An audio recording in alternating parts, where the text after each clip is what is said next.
Before he became the devil, the name Lucifer did not exist. It entered history in the 4th century CE, when Jerome's Latin Vulgate translated a single Hebrew phrase, Hello ben Shakar, in Isaiah 14 verse 12. One verse, one political satire against a dead king of Babylon. And from that line, an entire infernal mythology would be constructed. But the figure behind the word is far older. Long before the Gospels, before the catalogs of angels and demons, before sin was systematized into doctrine, there was the morning star, the celestial body governed by the 584-day cycle of Venus, rising in brilliance, vanishing into the underworld, and returning again. In the temples of Mesopotamia, this was liturgy. In Canaan, it was myth. In later Judaism, it became polemic. Scholars still dispute the identity of this being. Is Isaiah invoking a Canaanite astral deity? A memory of the failed ascent of Athtar preserved in Ugaritic tablets? A metaphor for imperial collapse?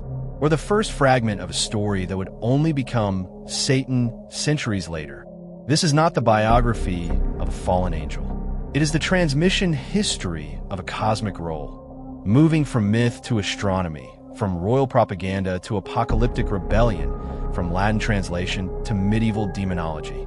Lucifer begins not as a villain, but as a problem in the historical record, and every era rewrote him. Long before Judeo-Christian theology redefined him, the figure behind Lucifer was encoded in the astral liturgies of the ancient Near East, where mythology, kingship, and astronomy formed a single system. The planet Venus, tracking a precise 584-day cycle, was not a symbol but a calendrical event. Its heliacal rise as morning star, its disappearance into the sun's glare, and its reemergence as evening star. This sequence was read as ascent, fall, and return. In Sumer, it structured the descent of Inanna. In Ugarit, it framed the failed enthronement of Athtar. The Ugaritic text KTU 1.6 I43-67 preserves the crucial episode. After Baal's death, Athtar attempts to sit upon the vacant throne of the storm god. He is too small to rule. He descends. This is the earliest recoverable prototype of the later fall, not moral failure, but dynastic inadequacy within a divine hierarchy. Isaiah 14 repurposes this known myth as political satire, mocking the king of Babylon through the image of Hello ben Shakar, the shining one, son of dawn, who tried to ascend the cosmic mountain and was brought down to the underworld. In Phoenician and West Semitic contexts, Shakar and Shalim governed the liminal zones of dawn and dusk. The morning star functioned as mediator between solar and lunar cycles, an astronomical regulator of sacred time. Pride and ambition in this setting were not sins, but royal attributes, markers of a being attempting kingship.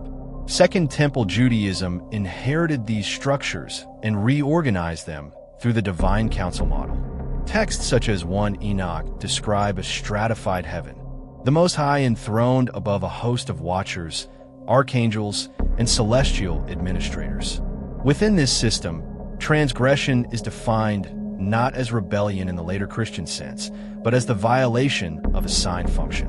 The watchers who descend to humanity do so through the crime of knowledge, teaching metallurgy, astrology, cosmetics, weaponcraft, technologies that collapse the boundary between divine and human. Specifically, fragments from the Nag Hammadi library, the hypostasis of the Archons 7:3-15, depict a luminous agent defying the demiurge, revealing forbidden knowledge to humanity and awakening awareness beyond material constraints. This shows a direct textual precedent for Lucifer as a revealer of hidden truths, linking Gnostic cosmology to the pre-Christian morning star archetype. In this environment, the morning star becomes a cosmological type, the radiant intermediary who crosses levels of the universe and destabilizes fixed hierarchy. Across Mesopotamia, Syria, and Egypt, temple inscriptions and omen series track Venus as both beneficent and catastrophic. Its first appearance could signal coronations, its disappearance the death of kings. The same celestial event encoded both legitimacy and overthrow. Lucifer, in this pre-Christian phase, is not a personality, but a role within a cosmic administration, an astronomical power whose cycle made him the mythic language for ascent that fails, authority that is challenged, and light that refuses to remain in its assigned sphere. It is here that the story begins to mirror what would later be codified as the fall. But in pre-Christian cosmology, it is not a simple act of disobedience. It is a political and cosmic coup. The divine council, described in Psalm 82 and elaborated in 1 Enoch, chapters 6 to 10, establishes the celestial hierarchy. The Most High enthroned, archangels and watchers executing divine ordinance, lesser spirits maintaining cosmic order. Each being has a function, a seat in the administration of heaven itself. Lucifer, the morning star, emerges as the archetype of autonomy. Like Shemaiah and Azazel in 1 Enoch, he perceives the limitations imposed by hierarchy. Knowledge itself becomes subversive. Metallurgy taught to humans, astrological calculation, the crafting of weapons, and even cosmetics are acts of transgression, collapsing the boundary between divine and mortal authority. These are not crimes of malice. They are Enlightenment technologies, coded in myth as illicit. The microdrama of rebellion unfolds in spatial and temporal terms. Imagine 7 heavens, each guarded by angelic gatekeepers, portals through which only the authorized may pass. A ripple of dissent in the upper firmament, whispers among the watchers, a subtle shift in allegiance. Lucifer's challenge is strategic and epistemic, illuminating the limitations and contradictions of the cosmic regime rather than employing brute force. Ugaritic parallels intensify the drama. Athtar's failed ascent to Baal's throne resonates here as a structural echo. The divine core trembles as radiance questions control. Ancient texts describe metaphorical violence, lightning flashes that blind inattentive angels, winds stirring the assembly, storms signaling upheaval without annihilation. He does not merely oppose. He unveils, exposing the rigid mechanics of hierarchy. Those who align with him, a retinue comparable to 1 Enoch's rebellious watchers, are drawn not by malevolence, but recognition of necessity. The system must be challenged for illumination to propagate. Each participant embodies the tension between obedience and insight, loyalty and awareness.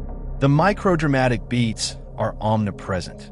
Rustling wings, tremors of the ethereal throne, whispered counsel, suspended anticipation. In this framework, rebellion is inevitable and necessary. The cosmos is a political theater, and Lucifer's light is the first subversive act that exposes cracks in the administration of creation. Knowledge as revolt becomes a motif. The morning star functions as both challenger and teacher, revealing the structural vulnerability of authority itself. This is not a narrative of evil triumphing over good. It is a story of cosmic negotiation, an epistemic coup staged across layered heavens, where principle and radiance contend with imposed obedience, and where the consequences will echo across myth and scripture for millennia. The fall of Lucifer is not an instantaneous plummet, but a structured descent through the celestial architecture, a traversal of heavens and palaces described in Jewish mystical texts. Merkaba and Hekkelot literature detail layered palaces, Hekkelot, and guarded thresholds. Each level is patrolled by angels with strict function. Lucifer's movement through these palaces is a ritualized inversion, a being of light navigating realms designed to maintain order, a reversal of the cosmic hierarchy. The sequence mirrors Revelation 12. The dragon contends with the morning star. A war breaks out in heaven. 1/3 of the stars are cast down. This is the first codified depiction of celestial combat, one that later Christian doctrine moralizes as pride versus obedience. But pre-Christianly, it represents structural collapse, radiance challenging functional authority. Each descent passes through spheres populated by watchers, archons, and intermediary angels, figures charged with upholding the boundaries of divine law. Ancient texts offer multiple interpretive layers. Origen, into Principies, presents the fall as a pre-cosmic event, a metaphysical rupture where light rebels against constraint. Augustine, centuries later, historicizes it, prideful angels choosing self over divine law. These conflicting interpretations encode centuries of theological debate. They highlight that the fall is simultaneously cosmological, moral, and political, a multidimensional event. Microdramatically, the descent is vivid. Celestial winds scream across the firmament.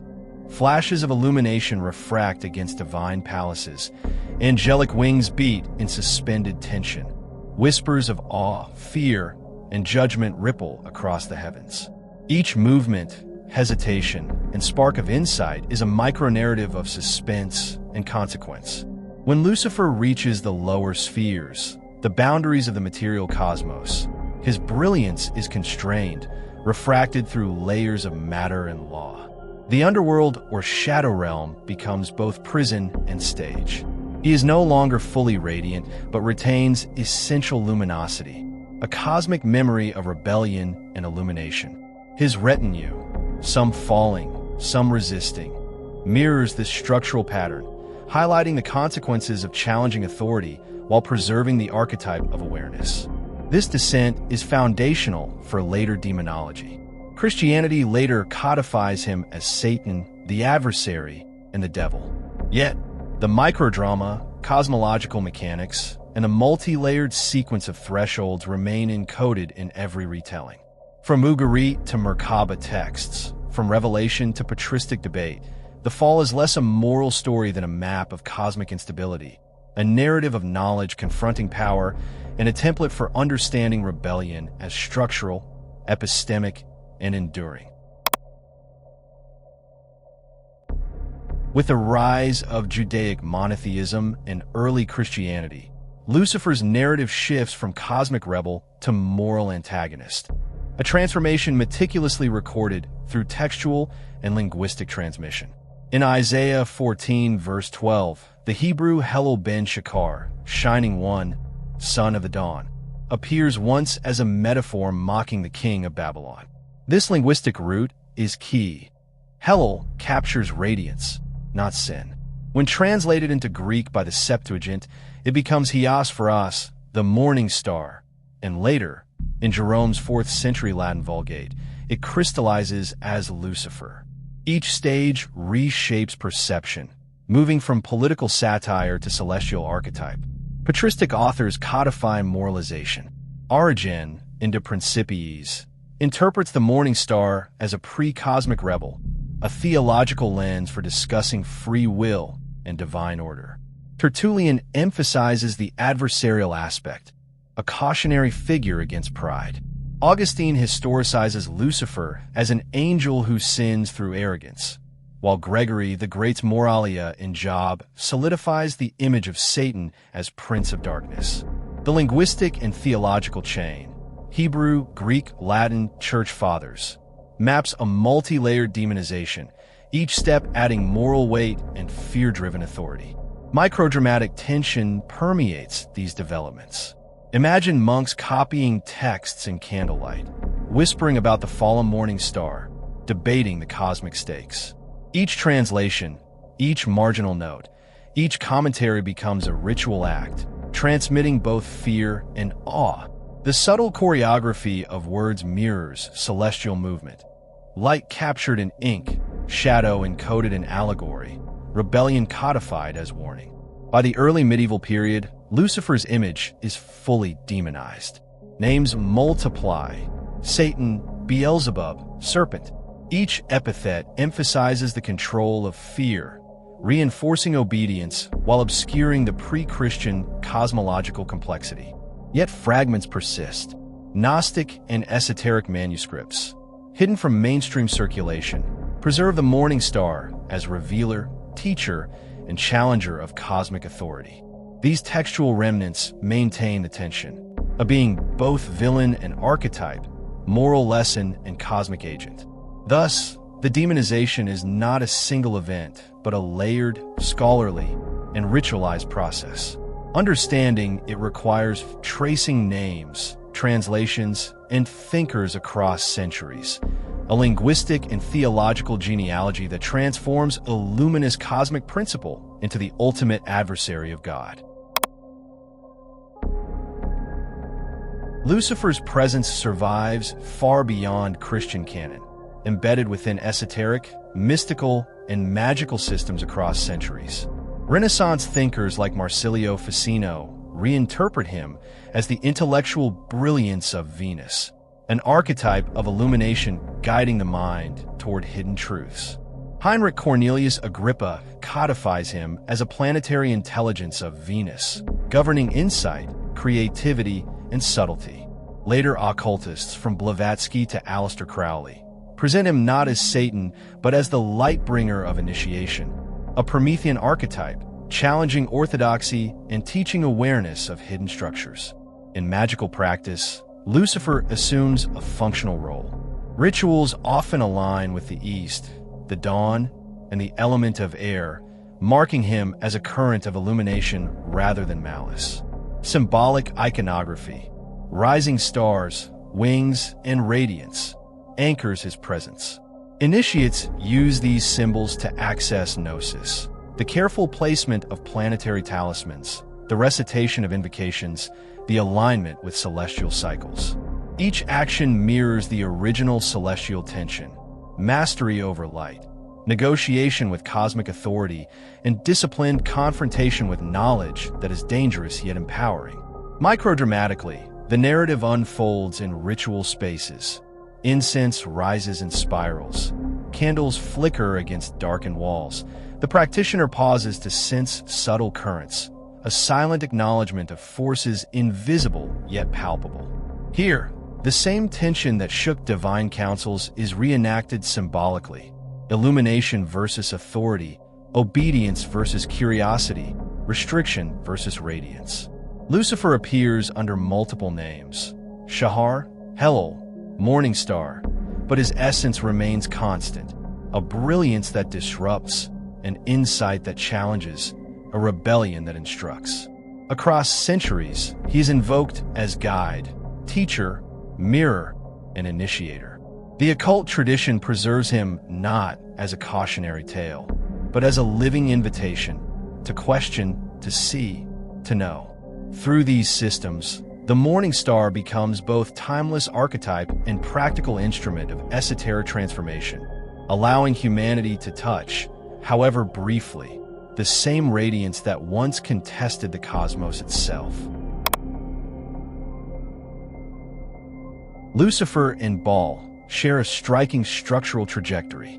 Both begin as powerful regional deities, Lucifer as the morning star, Baal as the storm god of Ugarit, each contesting cosmic authority. The pattern repeats: hero, rival, villain, demonized figure. In Ugaritic texts, KTU 1.6 I43-67, Athtar attempts Baal's throne and fails, prefiguring the fall motif centuries before. Isaiah 14 mocks the Babylonian king, Helel ben Shakar. Over time, conquest and theological consolidation transform them into agents of chaos and collective memory. This reveals a meta-theory of religious power. Conquest and narrative control co-opt divine figures, converting cosmic competitors into cautionary archetypes. Echoes persist in microdrama. Fragments of lost manuscripts, whispered in temple halls or scribed in marginalia, preserve their cosmic tension. Observing Lucifer through this lens illuminates Baal's trajectory, and vice versa, highlighting a recurring interplay between obedience, knowledge, and rebellion. The structural parallels underscore that demonization is not moral accident, but deliberate cultural choreography. Lucifer's story is far older, richer, and stranger than popular narratives suggest. He is neither mere villain nor simple moral lesson. He embodies cosmic tension, the delicate choreography of light and shadow, knowledge and obedience. From Helel ben Shakar in Isaiah to the Vulgate's Lucifer, to Renaissance and modern occult systems, his narrative threads connect linguistic evolution, celestial mechanics, and ritual practice. Studying him is to confront frameworks of power, to trace rebellion across heaven, earth, and human consciousness. Before Christianity codified him as the devil, he was the morning star, the light bringer of a rival to static authority. That story, his radiance, defiance, and fall, awaits full recognition, an initiation into the hidden history of illumination. Subscribe.